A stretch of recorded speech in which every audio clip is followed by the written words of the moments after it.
These are the late 1200s BCE. Civilization itself trembled on the edge of destruction. Across the eastern Mediterranean, mighty kingdoms that had stood for centuries, the Mycenaeans, the direct ancestors of the classical Greeks we all know about, the Hittites of Anatolia, the Egyptians of the New Kingdom, and more, all faced an unprecedented storm. Trade networks collapsed, famine spread, palaces were burned, and entire cities were abandoned. The mysterious sea peoples ravaged coastlines, while internal rebellions tore kingdoms apart from within. Writing systems vanished, complex economies dissolved, and the memory of centuries of knowledge was nearly erased. What historians call the Bronze Age collapse was not just a crisis, it was almost a reset button for human civilization, a reboot, so to speak. A reboot that, from its ashes, centuries later, would emerge what we now call classical antiquity, Greece, Rome, and the world we inherit today. But not before having gone through a very dark time when life was extremely precarious for anyone who had lived through those stormy and obscure times. Can you even begin to imagine what it was like to live in that terrible dark time? How was it to never know if your town or small city-state would survive the next attack, the next invasion, the next famine crisis, the next plague? If your children would be able to survive after you're gone? If your people would ever remember how to write your own language? These are definitely worries and fears that wouldn't have left you in the best condition for a good quality sleep. And that's why those Mycenaeans, or early ancient Greeks, would have surely loved the sponsor of today's video, Manta Sleep. Manta Sleep offers the best sleep masks on the market by far, being extremely lightweight and comfortable for optimal rest, a sleep mask that feels like it was custom forged for your face-eye cups, straps, and even tension, all infinitely adjustable so it fits perfectly, like it was made for you. It delivers true 100% blackout, even in broad daylight, so that your REM sleep isn't interrupted by a single glimmer without pressing a finger on your eyelids or lashes, which is actually something I've always struggled to find on the market, but Manta Sleep does it brilliantly. And for anyone who sleeps on their side, and let's be honest, that's most of us, and probably even ancient Greeks, the Pro version is engineered with C-shaped cups and an air bubble seal that disappear into your pillow, yet still lock out all light, and thanks to that, even as you turn, it will stay in place easily. All of this is wrapped in premium, breathable fabric, modal foam cups, ventilated materials that keep your face cool and are soft enough that you forget you're wearing it. So, while the Mycenaeans didn't have Manta sleep masks, you actually can have one if you want to nurture your own strategic brilliance, whether you're writing, gaming, or just trying to watch the sea people storm the beaches in your imagination while sleeping. Check out the link below to get your own Manta sleep mask and support the channel. Thanks to Manta Sleep for sponsoring this video, and now back to our alternate Mycenaean scenario. So now, coming back to the question we would ask in this video, how could the Mycenaeans have survived the Bronze Age collapse? To answer this, we first need to understand what caused this massive breakdown of civilization in the first place. Why did the Bronze Age collapse happen to begin with? Historians have debated this for decades. Some argue that the sea peoples, these mysterious raiders who swept across the eastern Mediterranean, were the spark. Others point to prolonged drought and famine, which crippled agricultural production and weakened kingdoms from the inside. Still, others highlight internal revolts, where exploited lower classes rose up against fragile palace economies, and of course, we can't ignore the possibility of new military technology, like iron weapons, slowly rendering bronze obsolete, cutting off trade networks that had depended on tin and copper imports. In truth, it was likely a perfect storm of all these factors: foreign invasions, famine, economic collapse, and technological transition. Now, why did this catastrophe annihilate the Mycenaean world specifically? The answer lies in the very structure of their society.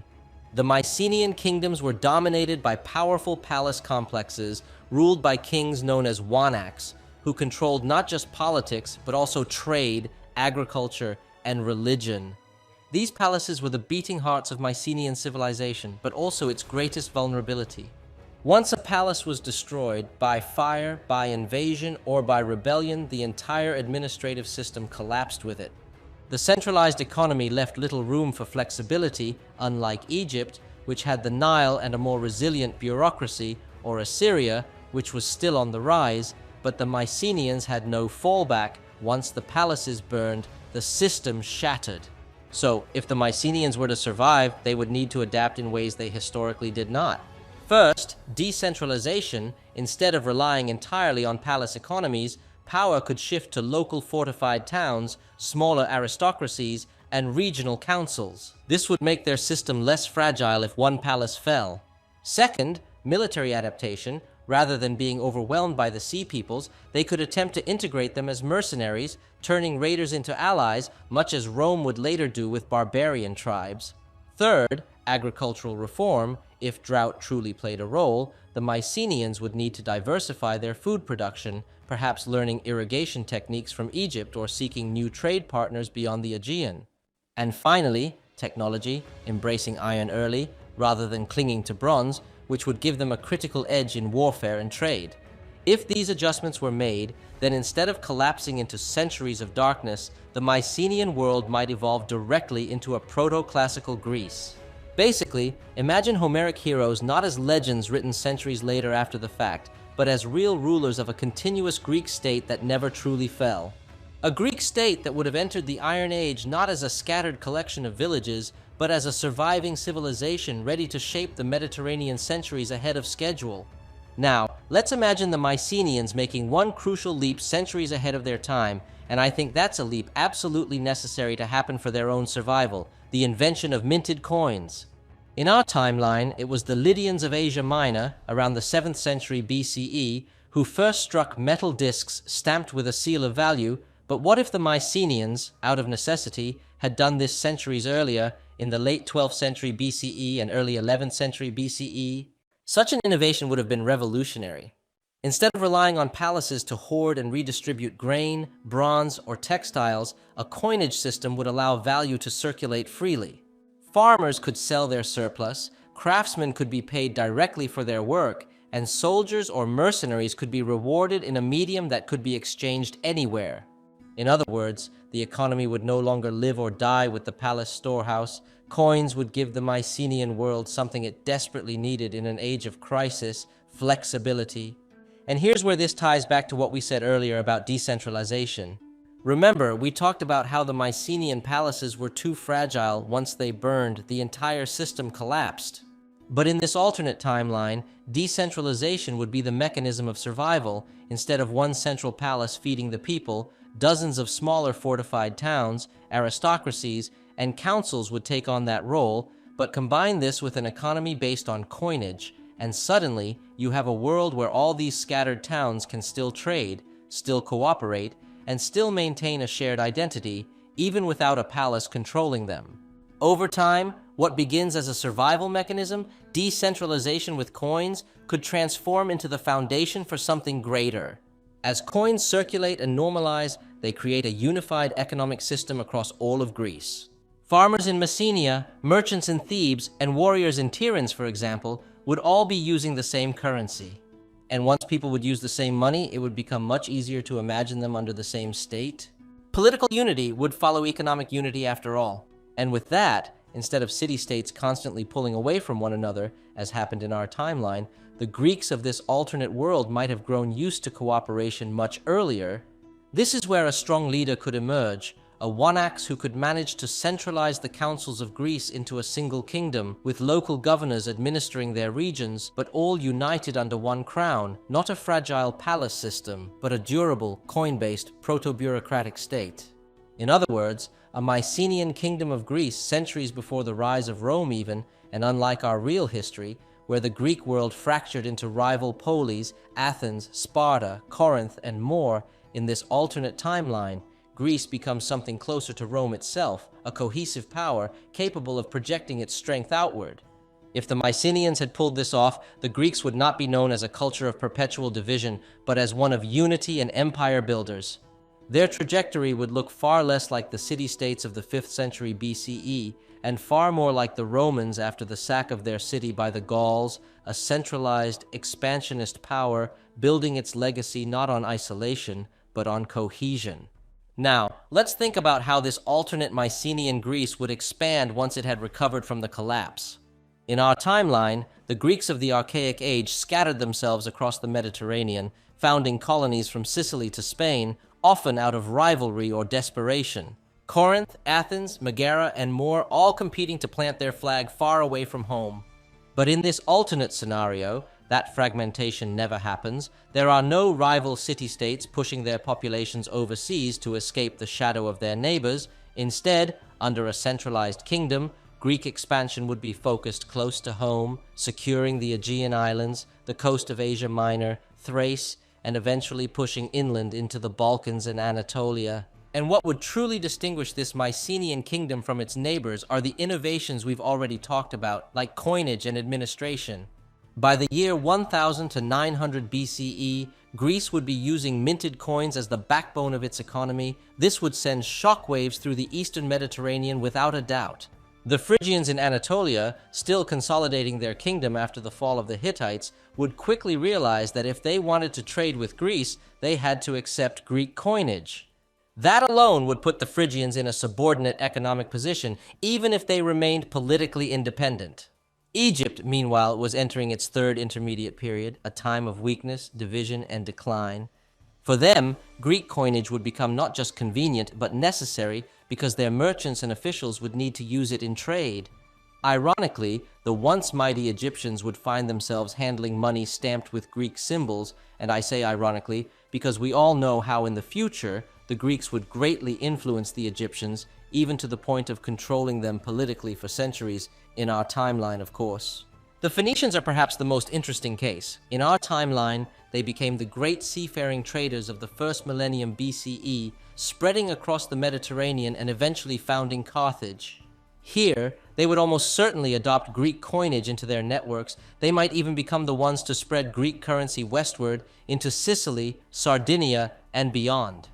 In other words, the Phoenicians would act as the amplifiers of Greek influence, carrying Mycenaean money across seas they themselves mastered, and by extension, compensating for the absence of Greek presence in the Mediterranean through its indirect influence with its mercantile, trading, and economic innovations. And finally, we must consider the Assyrians. Around 1000 BCE, they were still recovering, but by 900 BCE, the Neo-Assyrian Empire was beginning its expansion. The Assyrians built their empire on tribute, demanding wealth from their vassals. But what happens when that wealth is being measured in Greek coinage? Even the great kings of Assyria might find themselves reluctantly acknowledging Greek standards if their Western subjects were already paying in coins. That alone would give Greece a kind of soft power that no army could match. But of course, influence alone never defines a warrior people. The Mycenaeans were true warriors, and once their homeland was secure, they would naturally turn outward. Their first true rival would not be Egypt or Assyria, but the Phrygians of central Anatolia. Both cultures were rising at the same time, both seeking control over the rich coasts of Western Asia Minor. Simply put, conflict would be inevitable. Further west, Greece would dominate the Aegean. Further south, Egypt would become a partner rather than a threat. And further east, Assyria would loom as a distant but powerful rival, one that Greece could resist with naval supremacy and a web of economic influence. The Phoenicians, meanwhile, would compete, but in the process, they would only spread Greek wealth and influence even further. So by the dawn of the first millennium BCE, in this alternate timeline, Greece is no longer a fractured land destined for centuries of obscurity. It is the first post-collapse superpower of the Eastern Mediterranean, a kingdom with economic hegemony, military potential, and a homeland stronger and more unified than ever before. So where does this alternate Mycenaean Greece go next? By the 9th and 8th centuries BCE, our unified Mycenaean kingdom would be poised for expansion. Their first true enemy, the Phrygians, would eventually fall under their pressure. With coinage, a centralized administration, and a disciplined warrior culture, the Mycenaeans would not only match the Phrygians militarily, but eventually surpass them. Western Anatolia, from Ionia to the Troad, would be firmly under Mycenaean control. The dream of controlling both sides of the Aegean would have finally become a reality. From there, expansion would be pragmatic. Unlike the scattered colonies of our real history, this Mycenaean state would focus on the regions directly around its homeland, Thrace, Epirus, and Macedonia. Lands that in our timeline became rivals or latecomers to Greek culture would instead be absorbed early into a unified Mycenaean state. And here we find one of the great butterfly effects. Macedonia as we know it would never rise, and without Macedonia, no Alexander the Great, because their homeland would already be integrated into a stronger, earlier united Greece centuries before their birth. Expansion would move north into the Balkans, securing trade routes and raw resources, while the southern Aegean remained firmly Greek. But while military conquest would define their northern frontier, Mycenaean influence would flow even farther through trade. Egypt, fragmented and weak, would depend on Mycenaean coinage for stability. The Phoenicians, even as rivals, would carry Mycenaean money westward to Sicily, Sardinia, and beyond. And through this economic web, the Mycenaeans would shape cultures they never directly ruled or had a presence in. The Etruscans, for example, who in our timeline drew so much inspiration from Mycenaean colonies in Italy, would still be touched by this influence, not through scattered polis, sure, but through a flood of Mycenaean goods, symbols, and coinage. Even the Latins, living in their small villages on the hills of central Italy, would see and adopt these innovations, coinage, architecture, myths, art, and more. In this alternate world, the Mycenaeans would still inspire what would later become Rome, but Rome would probably grow up in the shadow of a giant that never fell during the dark ages of the Bronze Age collapse. So by the year 753 BCE, the traditional date of Rome's founding, the Mediterranean would look very different. Instead of a Greece fragmented into rival city-states, we would see a unified Mycenaean kingdom, a state that weathered the Bronze Age collapse, centralized its power, and built a system that made it the first great hegemon of the Iron Age. A Greece that absorbed Macedonia, dominated Anatolia, rivaled Assyria, and economically influenced peoples as far away as the Etruscans and Latins. A Greece that would have never stopped being Mycenaean. And so, while in our timeline the torch of Mediterranean hegemony eventually passed to Rome, here the story is uncertain. With a continuous, powerful, and unified Mycenaean culture dominating the stage, Roman destiny is no longer assured. The Mycenaeans are here to stay, and who knows how far they could go in shaping the world by the time we would reach the height of Antiquity. And with that, I think this is a good moment to end this video. Thanks again to Manta Sleep for sponsoring this video, and I hope all of you enjoyed this alternate scenario about the Mycenaeans surviving the Bronze Age collapse. Anyway, don't forget to subscribe, like the video, become a member of the channel in order to have early access to new videos, and comment on what you thought of it. Thank you to our newest member of the channel, Panny, shout out to you, and I deeply appreciate your support of my work and projects to come. And without anything else to say, see you next time.